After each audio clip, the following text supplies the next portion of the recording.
Welcome back to this already the final segment of today's Price of Business, and I am your host, Kevin Price, talking to you about you and your business. Dan Shedd, he's working with us here during the summer here on the Price of Business, and he is a recent grad of, which one of those schools? Texas State, right? Yes, sir, Texas State. Yeah, and we'd like to get him on the show just to chat a little bit. He's doing a lot of stuff media-related, did a great article for us on the whole economic impact that fantasy football is having on businesses of all sizes. It's billions and billions of dollars. You can see that article by Dan, plus an interview or a conversation that Sigmund, Dan, and I had on that topic over at usdailyreview.com.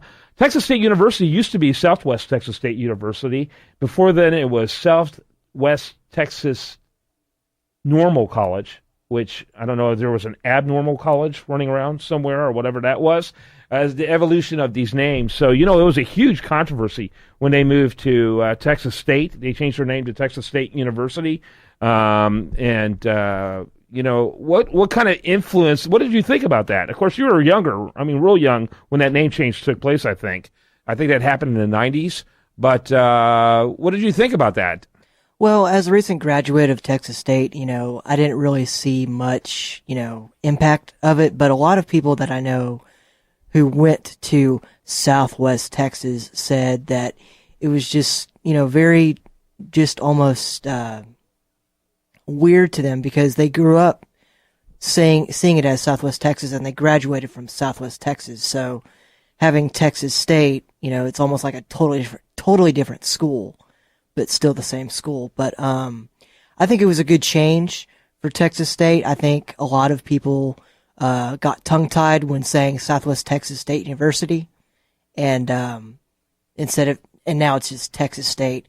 But it's a great change, and it is the 21st century, so we need to.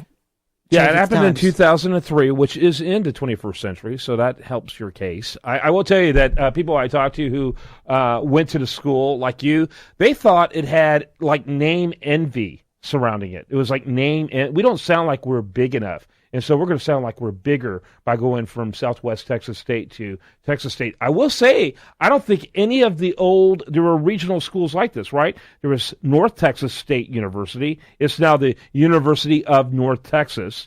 There was West Texas State University. Now that's West Texas A&M. There was East Texas, State University. Now that's East Texas, or actually I think it's like Texas A&M, whatever city it was, Kingsville or whatever like that. So it's interesting. I don't know. And it wasn't even what we're going to talk about.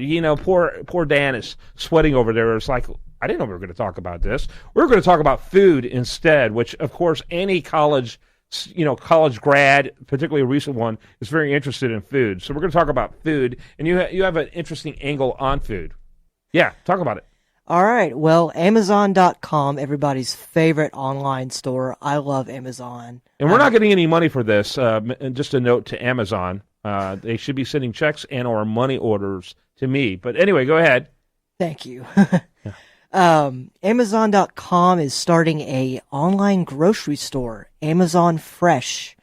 And what they're going to try and do, obviously, is sell groceries online and have them delivered to your house for a hefty fee of $299.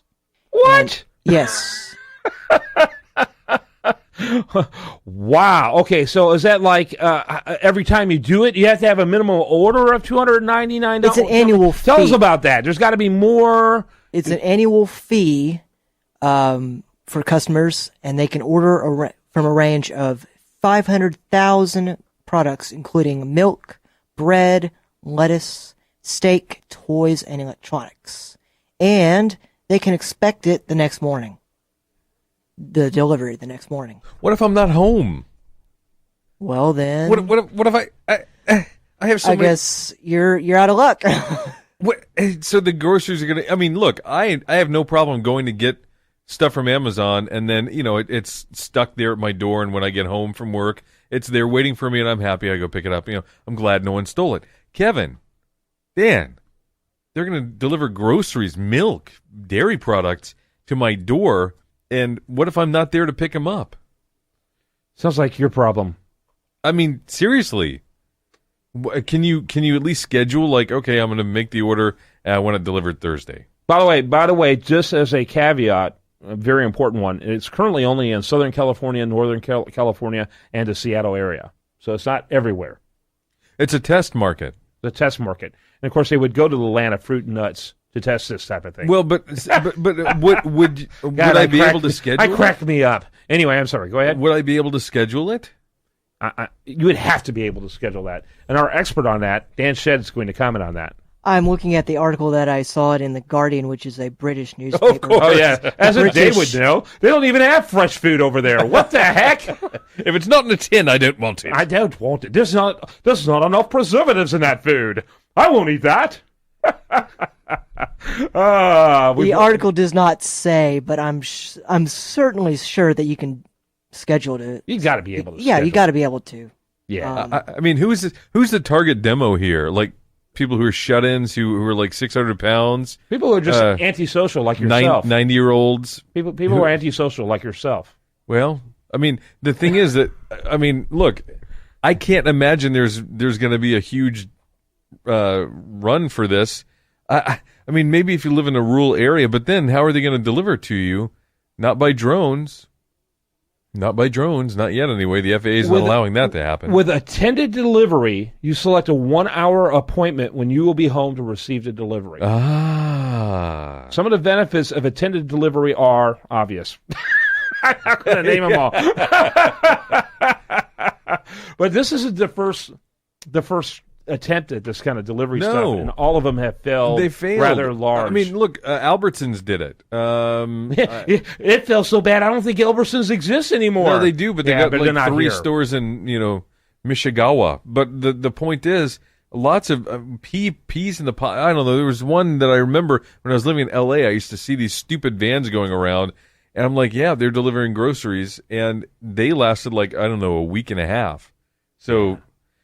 Here's the thing, Amazon, they like to spend money. I've just decided this. Oh, they do. Them and Google. They just like to spend money. I mean, they just throw money all over the place. If Amazon would actually hold on, except to me, yeah, I'm not getting anything. But if they would actually hold on to some of the money that they're making, well, I mean, they'd actually have a profit. I don't think these guys have turned a profit yet. Yeah, they've turned a profit, and that's pretty impressive because there was a long time they said they would never turn a profit, never ever. They turned a profit.